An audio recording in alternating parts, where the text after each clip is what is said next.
Abschluss macht jetzt ebenfalls ein Referent aus UK.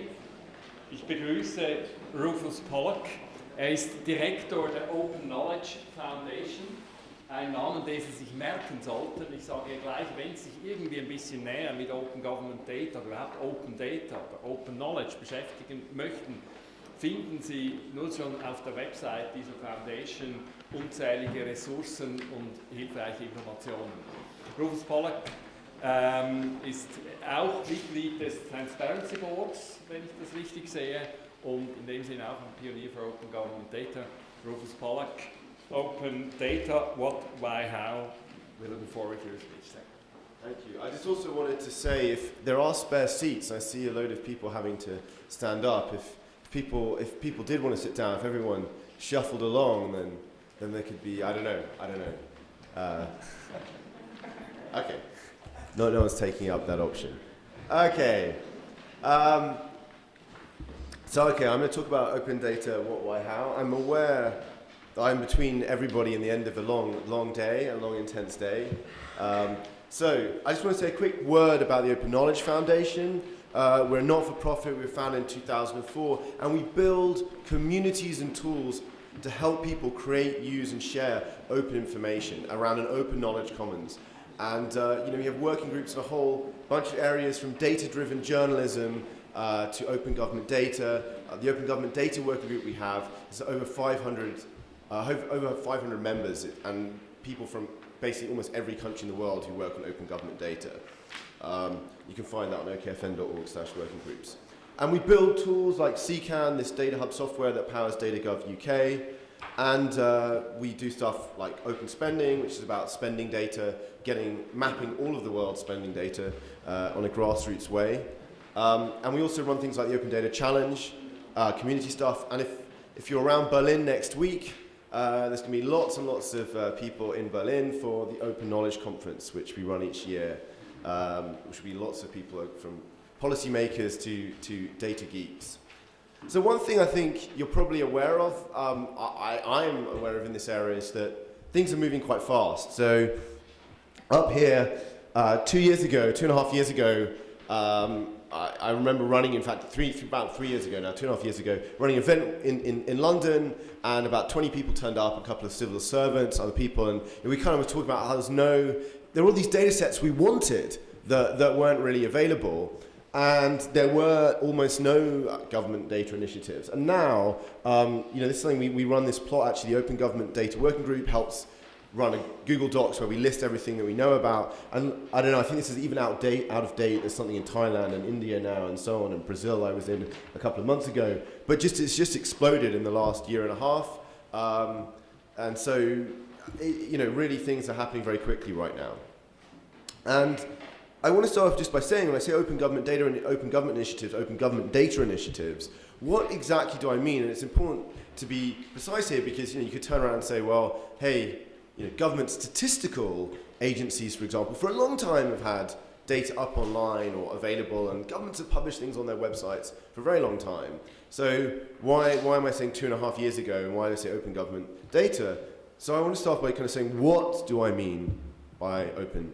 Because this is important, these open data, open content, open knowledge. And it's so important that we went and wrote a definition with some other people 6 years ago called the Open Definition, opendefinition.org. And it has a bunch of detail directly borrowed from software, but the core of it is very simple. A piece of content is open if anyone is free to use, reuse, and redistribute it, subject only at most to a requirement to attribute or share alike. So that means, and anyone means anyone. So kind of crucially, not all Creative Commons licenses are open, right? Some Creative Commons licenses are closed, in our view. So they have non-commercial restrictions. Other people have licenses. A frequent thing you encounter, for example, is government saying, well, it's great because our laws say that there's no, any citizen can have access to the material. I was in Brazil, we're talking with them. But the thing is, when you ask them, you say, well, what's the deal if I'm not a Brazilian citizen? Well, then it's not so clear. Maybe if I'm not a Brazilian citizen, I'm not allowed access to this data freely. So the key point, it's no discrimination against types of activity, no discrimination against who anyone is. And it's about not only access, it's about reuse. It's about ability for me to take it and do whatever I want. And what data? Sorry, just actually, before I go on, I want to say, why is this? Is this just because I like having a trademark on the word open? Because it's such a great word. I want to define exactly what it means. Why be obsessive about this term? Is it just fighting over nothing? No, it's not. It's not because it's a nice word or not. Like freedom. It's because it's about interoperability. So just earlier today, I encountered interoperability.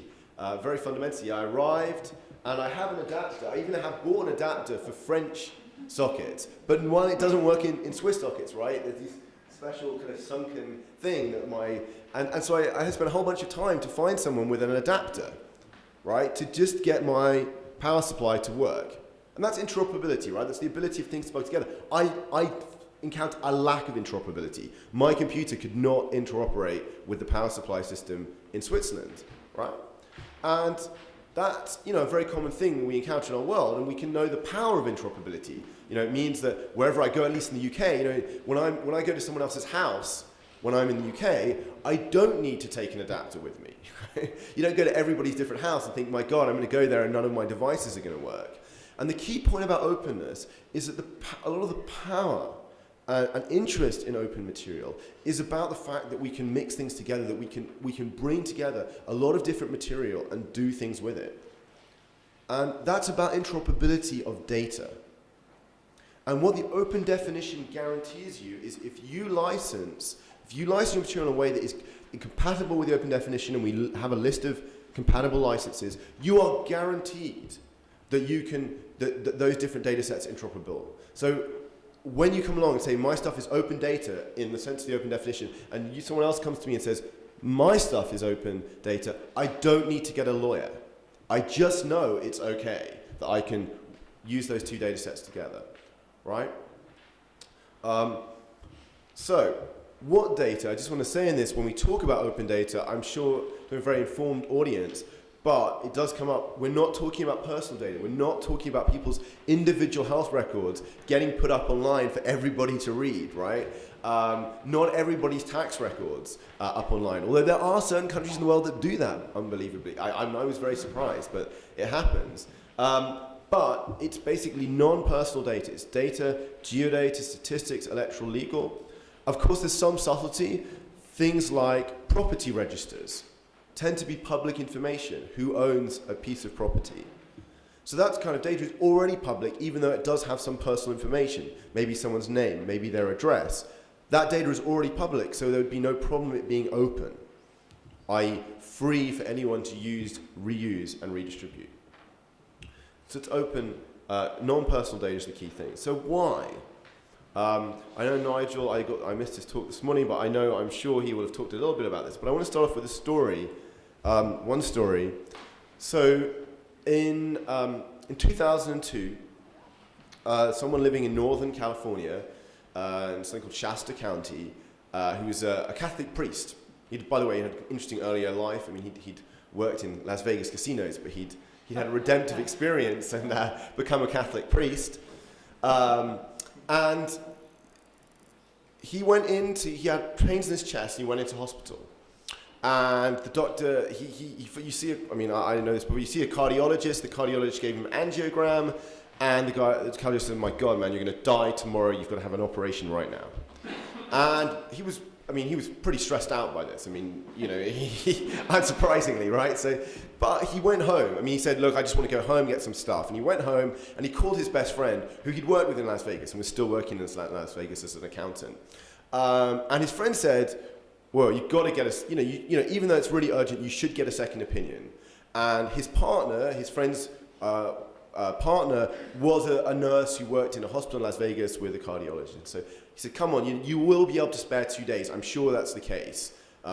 Come down, get a second opinion." He came down, got a second opinion. Doctor says, "Nothing wrong with you.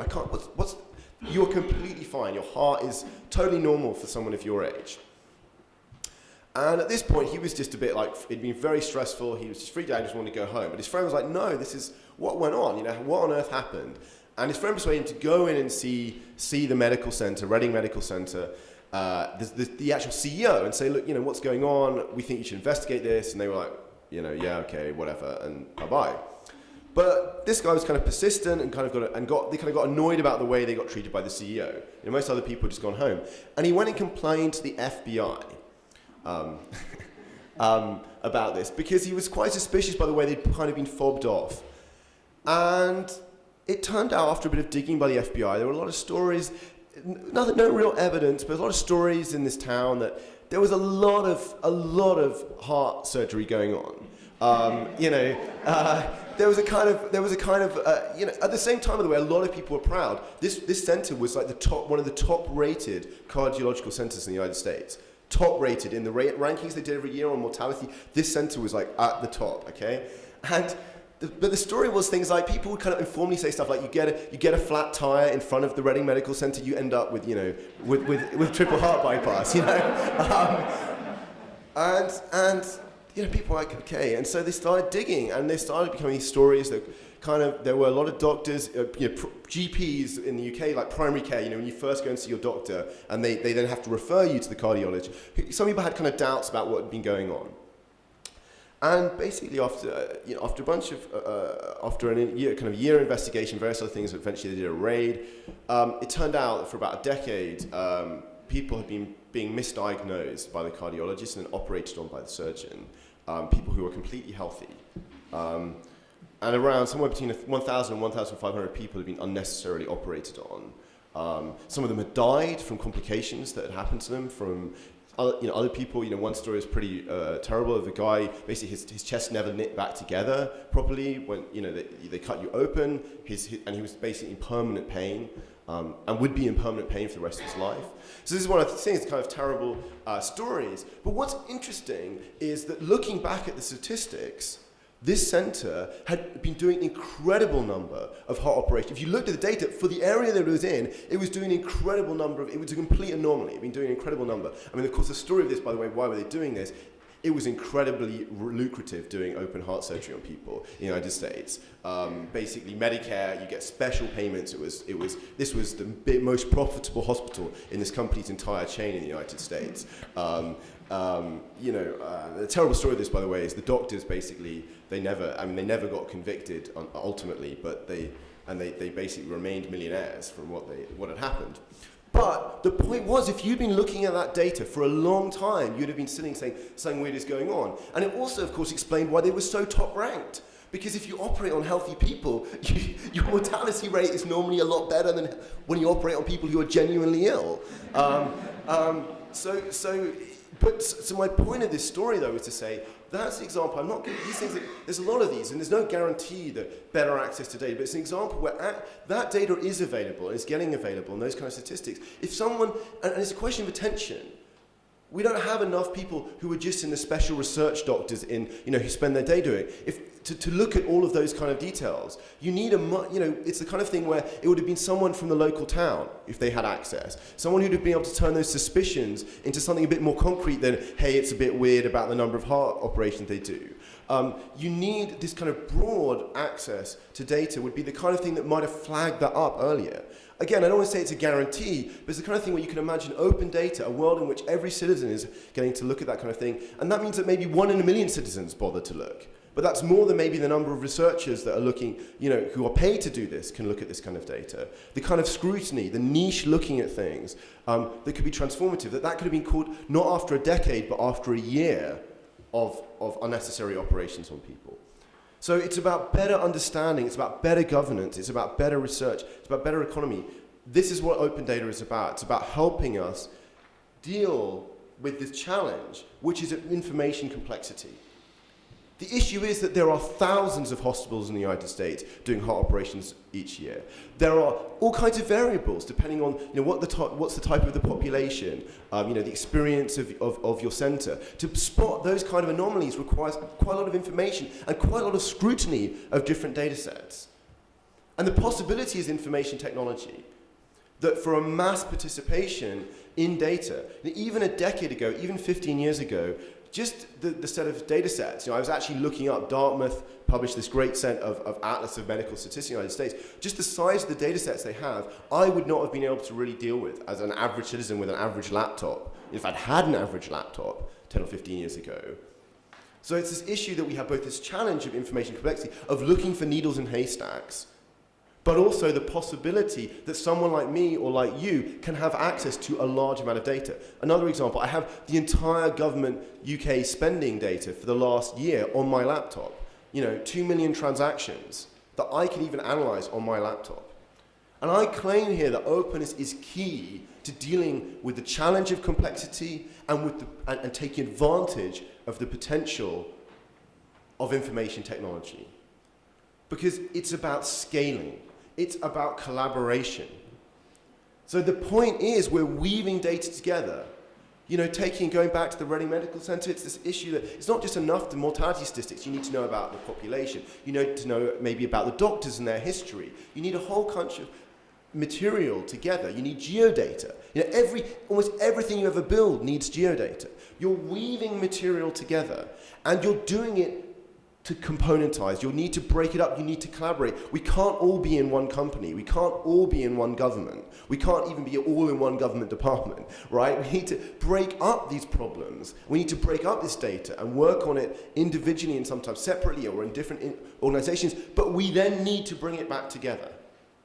And if we don't have open data, we have a broken Humpty Dumpty. Humpty Dumpty, I don't know if we have the nursery rhyme in Switzerland, but Humpty Dumpty was broken up, but all the king's soldiers and all the king's men couldn't put Humpty Dumpty back together again. So the issue is, we will do this, and with closed data, we'll end up at this point and not be able to put the Lego bricks back together. They'll be divided up, if you like. Well, Humpty Dumpty will be broken up, we'll have a broken egg. So it's this key point, to take advantage of this, we need open data because it's the interoperability point. It's the ability to put material back together. It doesn't mean there's huge amounts of work, by the way, about tools, about communities, and all this other stuff. But the single concept of open data, why it's so powerful, is it's about that interoperability that allows everything else to work. And I just want to say a quick word about this, which is, if I came in and said, sharing and integration and openness is great. Why don't we do this with everything? Let's share cars. Let's share computers. You might be a little bit doubtful. You might be less convinced. And there is a track record of people, you may be aware, right, who said that kind of stuff. So let's share everything. Property is theft. Famously Proudhon, right? And it's like, what's weird is, in general, that hasn't done too well as a concept in various ways. Practically, we felt it hasn't been very successful, that kind of approach. But I'm coming in here, I was an economist. I'd say I was a relatively right-wing economist, and lots of other people out there who are even libertarians even, and they're saying this. I'm like, what's going on? Why are these people talking about data in this way, about sharing and openness, and this is really great, ultra-capitalist, and you can be in favor of open data. How's that possible? And the answer is that the data is fundamentally different from physical goods.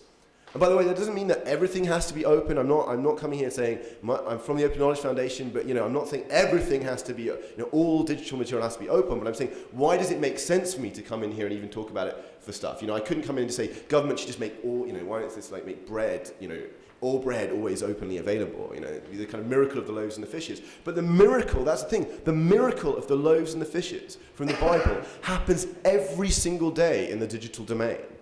Every single day. People come up to me and they put USB sticks into my computer and they copy things onto them.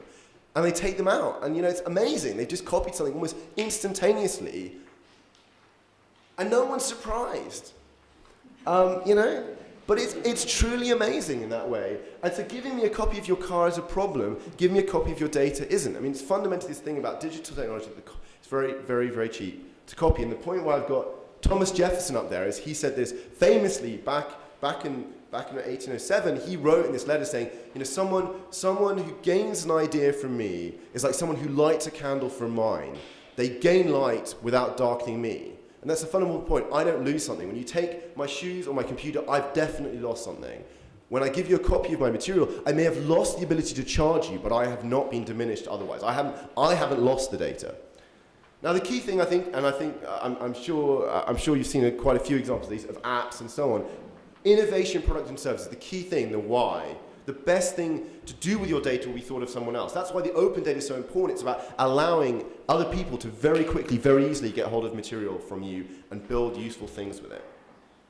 And the other thing is the fixing is faster, particularly for government. This is a famous rip-off of a software thing, which is to many eyes all bugs are shallow. Fixing is faster with open data, and you don't repeat it yourself. Large number of bus stops in Naptown that are wrongly located.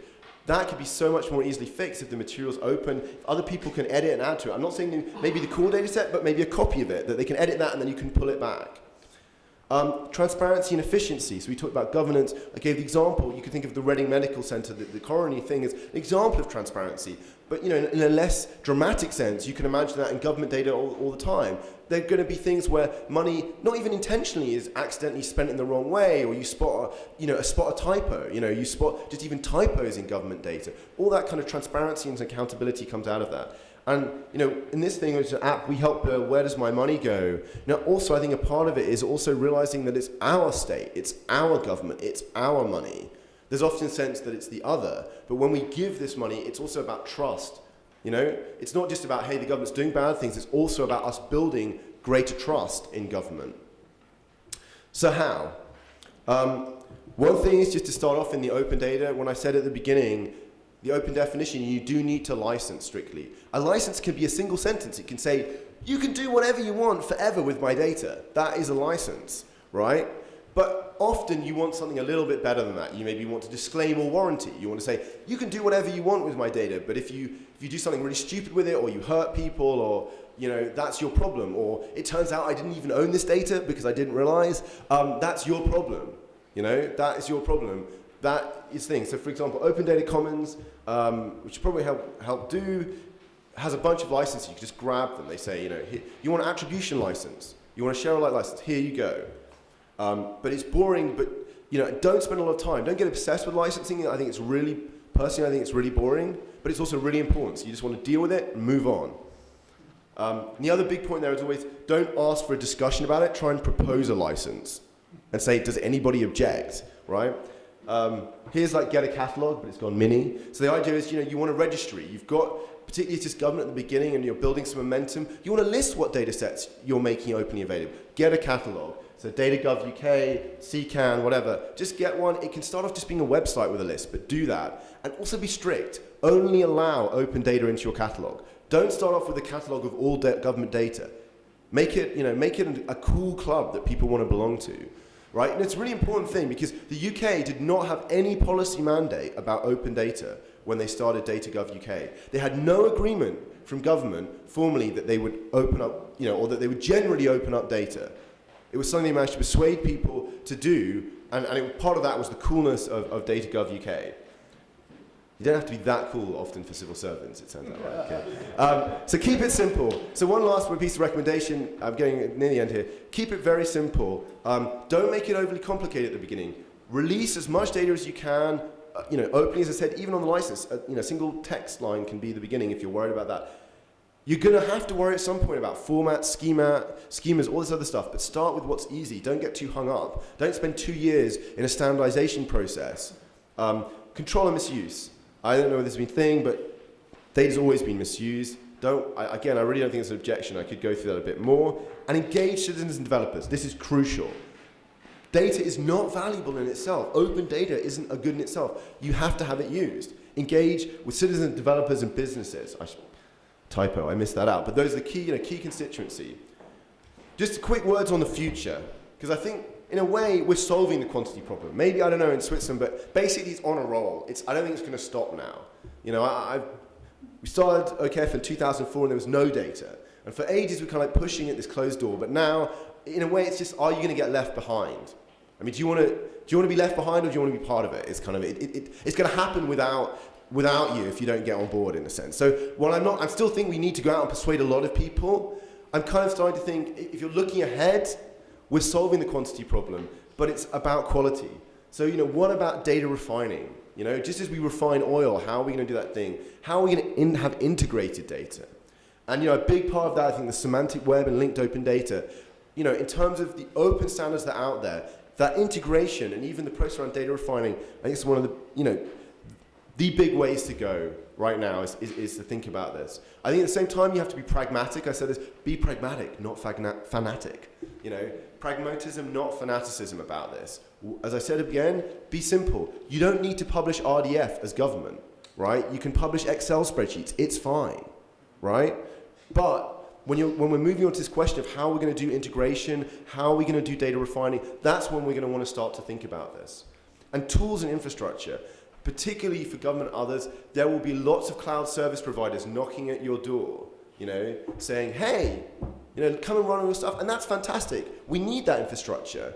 But we also want to think about it not being closed, about an open stack for that infrastructure, not getting locked in to one provider or whatever in these systems.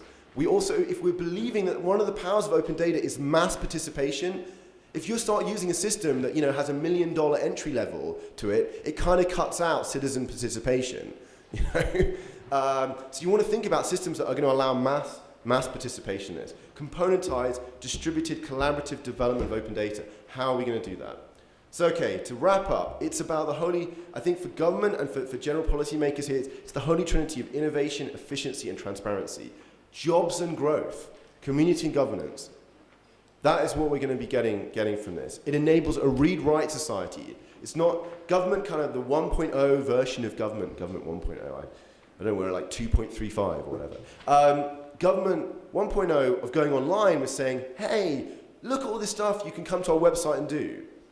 Government 2.0 is when I can come to the website and I can correct stuff. When I can see the budget and go, not that I can just change the budget, by the way. I'm not saying, hey, I can go in and say, you know, defense spending is 0 or 100%, right? But when I can come in and go, I want to flag that as being wrong, or this is what I suggest it should be, and that stuff goes in, you know, goes into some kind of queue and then maybe does get pulled. You go, yeah, that guy always says good stuff. We'll take his stuff or whatever. But a system in which you write back, you know, you can annotate, and that's why the open data, again, is key, because it's the ability not just to passively go to a website and read it, and maybe go to a feedback form and go, can I now tell you, and, you know, 3 months later, you've done nothing about it. But where I can actively get the data, I can annotate it, I can correct it myself, and then share back that stuff with government. It's unlocking a vast potential for innovation in products and services. The Googles of the future here. And, you know, a world in which you don't have to be Google, for example, and be able to negotiate with hundreds of governments around the world to get transport data on when trains turn up, or trams turn up, or buses turn up. Why is it only Google gets to integrate that stuff into its maps? Everyone should be able to, right? And data is a platform, not a commodity. You build on it, not sell it, at least fundamentally as a government, right? But I think this is true for all business. If you're in a business right now that is built on selling data, purely selling proprietary data, your days are numbered. If you're just doing that, yeah? It doesn't mean that you've got an incredibly rich future ahead, building all kinds of other stuff. It's like IBM, right? It has an incredible future. It had an incredible crisis and then an amazing future as a services company. But if you're just trying to sell data, you're going to have problems. You need to do other stuff around that, because the data is going to become commoditized, and it's going to become too valuable for that data to be open so that many people can build on it.